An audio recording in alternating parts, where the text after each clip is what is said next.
Ora que uma pessoa tem entrada, bijstand por decisão e é suma final que uma família tem direito a ribager, tamará na lei. Pois nós temos em conta que tur entrada. Se você tem família, membro da família que está trabalha e que tem uma entrada, naturalmente essa aqui loja se influência riba é suma que você por raia. Então, tur situação está outro, tur família está outro,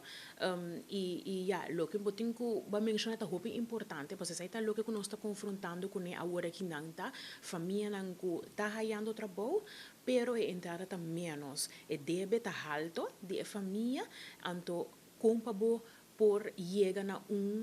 como você diz, na vida stabil, tá pone que você tem que pôr prioridade, então hope a família ainda falta de conhecimento, que você stress, pânico, problema financeiro tá trece com ele, tá pone que a família é momento aqui não por wak que tá sua prioridade, então esse aí tá pone que mais e mais é queda by cair em debe. E esse aí tá pone que eigenlijk é tem que bem aqui não cerca nós trabalhador social tá dando ele é guia, tá dando ele é tips de como bota ajuda pone bo prioridade não se mester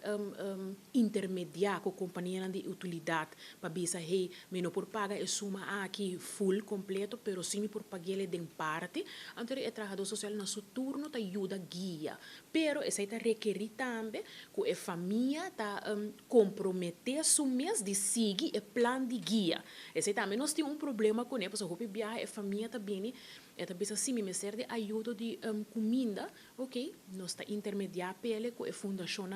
que está dando essa aqui pero não nota bem mais então senhora é aqui par de luna ora que a ajuda acaba na fundação não está sentar com o mesmo problema então pensei nós está bisa ok nós está intermediar para de momento de crise pero cumpre também com o plano de guia que nós está oferecer. Então, essa aqui eigenlijk está mesmo bom, para sobre esta ajudar e dar o conhecimento necessário para evitar que no futuro a trobe bota confrontar com o mesmo problema não.